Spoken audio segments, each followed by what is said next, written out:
Bienvenue Foelia. Bienvenue dans mon cœur. Oui, je me dois de mieux me présenter à vous, afin que mon énergie soit mieux connue et reconnue par ceux qui souhaitent créer la nouvelle Terre. La Mère divine a inspiré de nombreuses cités nouvelles, à des époques différentes.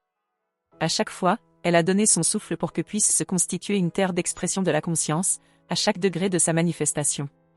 À de nombreuses époques, il a fallu des pionniers pour recevoir de nouvelles directives d'organisation, en termes social, économiques, politiques ou morales. Cela n'est pas nouveau. Cette énergie de pionnier que vous pouvez ressentir et accueillir dans vos cœurs, vos corps, dans votre colonne vertébrale, a régulièrement frappé à vos portes. Ce qui est nouveau aujourd'hui, c'est qu'elle ne concerne pas la naissance d'une civilisation en un lieu particulier de votre planète, mais elle concerne tout le monde, au niveau global. Cela est une première. Serez-vous étonné si je vous confie avoir été présente lors de certaines confluences de votre histoire, pour donner une impulsion décisive à la formation de nouvelles manières d'être au monde, de nouvelles règles de vie que l'humanité pouvait expérimenter à telle ou telle époque en vue de s'épanouir dans une nouvelle forme? Pour être concret, parles-tu de toi en tant qu'extraterrestre, commandante d'un vaisseau monde? Pas exactement comme tu l'imagines présentement. Cette énergie forte qui me dépasse et me traverse était là, mais pas forcément dans ce corps qui est à présent le mien, et pas forcément dans le scénario de vie qui est ici le mien. C'est la première fois pour ce corps-ci que les choses s'accomplissent de cette manière. C'est-à-dire que dans cette incarnation, la mission que je me suis donnée est de sillonner le cosmos connu pour y recueillir l'essence de toutes les beautés, toutes ces déclinaisons de l'amour à travers toutes ces formes de vie diversifiées. Et je parle concrètement. Mon voyage est un long voyage, et mon vaisseau monde représente un corps fait de 1000 formes de vie issues des 6 directions de cet univers. C'est un apport réel, et j'aimerais vous faire comprendre ça. Je crois que tu y parviens bien.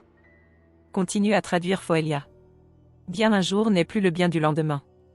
Plus nous apportons de mots, de phrases, de musique, d'images, de caresses pour vos sens, plus ce parfum bigarré pourra vous atteindre. Mon énergie était à la base de la création de la cité d'Athènes. C'était une belle et pure énergie, envoyée depuis certaines étoiles particulières. Peux-tu citer lesquelles? Je le peux, mais cela crée une pièce de décor par trop approximative, vu l'état de conscience avec lequel tu peux percevoir. Oui, Athènes fut formée sur l'impulsion des Pléiades, mais aussi de Sirius. Et, comme vous finirez par le comprendre, dès qu'une force tente d'ouvrir une nouvelle route, une autre s'empresse de dévier sa trajectoire pour la ramener vers les côtés sombres qui sommeillent en l'humain. Autrement dit, toute impulsion nouvelle est aussitôt pervertie. Ainsi se créent les cycles de vos civilisations, impulsion, construction dans l'affrontement avec les forces de dispersion, et effondrement lorsque le point de crise a été atteint et que les forces de vie n'alimentent plus l'ancien, mais proposent autre chose. Et me voici à nouveau présente aujourd'hui pour alimenter cette autre chose. Ceux qui ont des yeux pour voir ne peuvent que constater que l'ancienne civilisation se dévitalise. C'est un mouvement normal. Il faut maintenant activer votre curiosité pour détecter le mouvement vital. Où va-t-il maintenant? Où va la nouvelle création? Où est l'énergie? La percevez-vous? Percevez-vous sa nouvelle cible, son nouveau déploiement? Pas clairement, bien sûr. Et nous sommes là pour vous aider à en prendre conscience. Elle s'oriente vers l'harmonie, vers la fraternité consciente, choisie, vers la vérité, la sincérité, la limpidité, mais aussi une liberté plus grande. Cela signifie-t-il que tout ce qui n'est pas de cet ordre s'effondre? Ne le constates-tu pas par toi-même? Un début, certainement. Mais cette matrice semble tellement opaque. Elle l'est. Raison de notre action concertée. Mais elle s'ouvre. Jusqu'à la victoire? Je te sens sourire. Oui. De quelle victoire parles-tu? De la victoire d'une force sur l'autre? Du triomphe de la lumière sur l'obscurité? Oui, c'est un peu ce que j'ai envie d'imaginer. C'est ici que vous devez faire l'effort de recadrer votre regard duel. Il n'y a pas d'écrasement d'une force par l'autre. L'amour n'a pas de contraire. Lorsqu'il entre dans la pièce s'illumine et se réchauffe. L'obscurité ne s'enfuit pas plus que votre étoile ne se lève ou se couche. Ce vocabulaire est hérité d'une illusion d'optique. L'obscurité n'est pas une entité, c'est une quantité de matière pauvre en lumière. L'obscurité ne doit pas être vaincue au terme d'une guerre, mais seulement éclairée pour que chacun puisse y voir plus clair. Comprends-tu? Comprenez-vous? Mais il y a des êtres qui vivent dans l'obscurité et qui souhaitent la maintenir. Pas pour eux-mêmes. Chaque créature a soif de vie. Certaines souhaitent en maintenir d'autres dans l'obscurité, afin d'absorber leur lumière comme une nourriture. Les êtres qui cultivent l'obscurité, voilà de quoi nous pouvons parler. Ceux-là ne sont pas ennemis du bien. Au contraire, ils sont un ferment de croissance pour tous. Éclairer l'obscurité, c'est d'abord les aimer, eux, que vous considérez comme ennemis, parce qu'ils sont ni plus ni moins qu'une partie de vous. Et pour aimer, il faut toujours commencer par chercher à comprendre le fonctionnement des uns et des autres, leurs moteurs, leurs blessures. Alors il ne s'agit pas aujourd'hui d'une guerre à mener jusqu'à la victoire, mais d'un mal-être profond à soigner jusqu'à la guérison. Guérir de vos traumatismes, guérir des souffrances engendrées par les errances. Et, pour cela, activer les forces les plus fantastiques que porte ce cosmos. Cela passe par nous, par notre travail à chacun. Peu importe les plans sur lesquels nous agissons, l'amour est le seul dissolvant. Tu voulais continuer sur Athènes? Athènes est un exemple, mais il y en a d'autres. Penses-tu que le nom qui t'est apparu pour me définir soit un pur hasard? Aujourd'hui, il ne s'agit pas de créer une cité dans la lumière inspirée d'une seule constellation. C'est un apport multidimensionnel qui est orienté vers votre planète. Multidimensionnel, multiplanaire et multistellaire.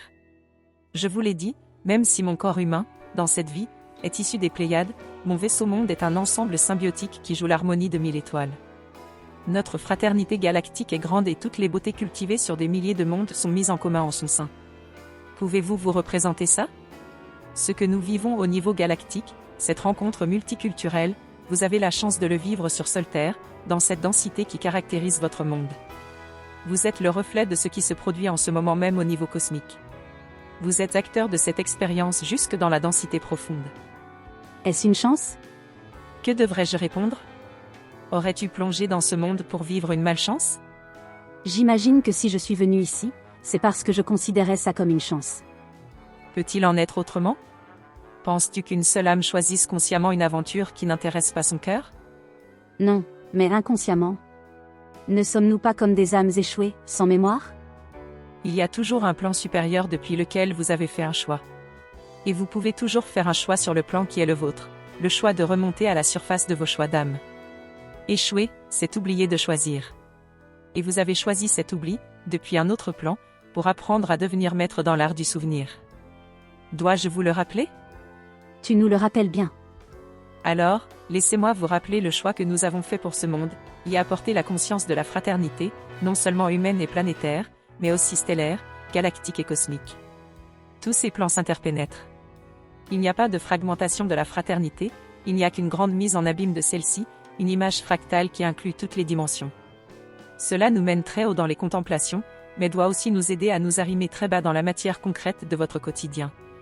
Ainsi, même si je donnerai mon empreinte bariolée à une cité à la surface de votre monde, je participe d'un même élan à l'émergence de ce grand réseau humain de fraternité, qui comportera ses cellules, ses organes, ses vaisseaux, ses points de rencontre, ses capitales et ses campagnes. Cela va se tisser dès maintenant. Puissiez-vous voir ce tissage à tous les niveaux où il s'opère, au niveau cosmique, galactique, stellaire, planétaire, mais surtout dans le cœur de chacun que vous êtes. Merci Athéna. Tu me laisses toujours une empreinte si belle et si forte. Je voudrais que cette connexion ne cesse jamais. Merci Foelia. Cette connexion a pour destin de devenir continue. C'est là tout le chantier qui nous attend. Recevez toute mon amitié, amis de terre et de densité. Puissiez-vous chacun vous mettre en résonance avec le changement qui s'opère.